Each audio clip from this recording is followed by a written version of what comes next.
Joining me right now is former EPA Administrator and America First Policy Institute Center for the Environment Chairman, Andrew Wheeler. Andrew, it's good to have you. Thanks very much for being here. You know, we're talking about this Build Back Better plan every day that the Democrats are trying to push through. This is largely a new energy plan. This is a green plan with $555 billion of policy around fundamentally changing the economy. Your thoughts on where we are on that? Well, thank you, Maria, for having me on your show today.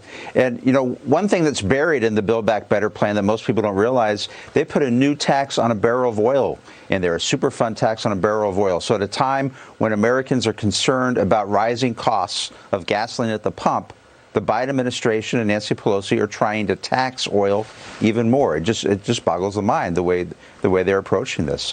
This is a supply issue. Yeah. And they have done everything they can over the last year to decrease American supply, American production of oil and gas under the name of climate change. That's right. I mean, we already heard, Biden's nominee for comptroller of the currency saying she wants to see oil and coal companies go bankrupt. They will go bankrupt, she said, and that's what we want to see because we want to deal with climate change. So this is what they want. This is all intentional, where prices are where they are because of the supply issue. Assess the supply-demand dynamic in the market right now. Well, and what President Biden is doing is asking OPEC to step up and deliver more oil to us instead of U.S. production. U.S. production is cheaper. It's here. We have the resources here in the United States, but it's also cleaner. You know, as a former administrator of EPA, you have to look at where the oil and gas is coming from. And the oil from OPEC is much dirtier in the production of that oil than what we would produce here in the United States. So it's actually worse for the environment what they're doing. And they have decreased supply by decreasing permits on federal lands, taking parts of Alaska offline. And they're also increasing the price here domestically through new regulations and the threat of new regulations. So all of this is making production here in the U.S. more expensive.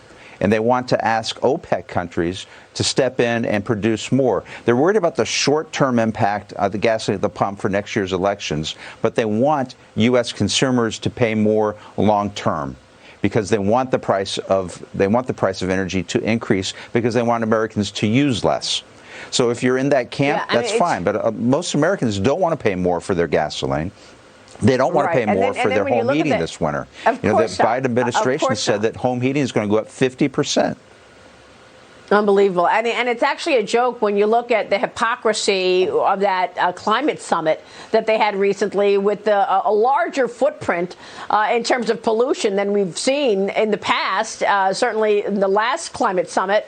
And you also had, Joe Biden in his 85-vehicle motorcade driving around Italy. It was really hypocrisy at its best. But what gets me is what's going on with energy companies as well. They're pretty much telling the ExxonMobils of the world, don't do what you do. Change your business altogether. The administration is also working to reverse a Trump-era decision that would have cleared the way for Cadiz Inc. to move water across public land in the California desert. Cadiz planned to use an old oil and gas pipeline to carry groundwater from aquifers beneath the into new developments. But activists pushed back against the project. They said that it would dry up desert springs, indigenous tribes, rare wildlife that they rely on. What are your thoughts on this? You know, BLM, Bureau of Land Management, did a great job in looking at this project and approving it in 2020, and there's no reason that project can't go forward. California has really screwed up their water supply for years, and they have a lot of environmental problems that they aren't addressing. They're appeasing a small, vocal environmental community in California, while at the same time, for example, in San Francisco, the city of San Francisco is dumping raw sewage in the San Francisco Bay. You have these homeless camps in Los Angeles and other communities in California that are dumping raw human sewage into the sewers going out to the oceans. You know, there's a lot of environmental problems with the water in California, and this is a classic example of a misappropriation of management in California on the way they manage their water and what they are concerned about and what they're trying to push back on. They should be cleaning up the water the raw sewage that's going into the ocean and to San Francisco Bay, and they aren't concentrating on that at all. Of course. Well, is it also a misunderstanding of the economy and how reliant this economy is on fossil fuels? What does Alexandria Ocasio-Cortez says? She wants to be, no fossil fuels within a few years. I mean, is that even, doable? It's not doable at all. And you just announced the EV battery plant in Tennessee. That's great. We need to do that more here in the United States, but we're not going to be able to replace half of the U.S. car market by 2030 with electric vehicles. The demand is not there from the consumer, and we don't have the rare earth minerals needed to produce these EV batteries. And on the oil and gas side, we're going to be dependent on oil and gas for decades to come. We can certainly promote, and we should, and I believe in all the above. We need more solar, we need more wind, but until we figure out a way of harnessing that power in long-term battery storage, it's not going to replace fossil fuels for electricity. And that's why you see the projections of 50% increase this winter in what people are going to be paying for their home heating. And this hurts lower income families the hardest. If you make less than $25,000, $30,000, you're spending up to 20-25% of your take-home pay on energy costs, whether it be gasoline for your car or for heating for your home.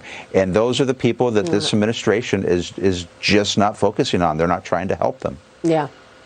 Andrew, thanks very much for laying it all out for us. We appreciate your time. Andrew Wheeler joining us as we watch oil prices well above $71 a barrel.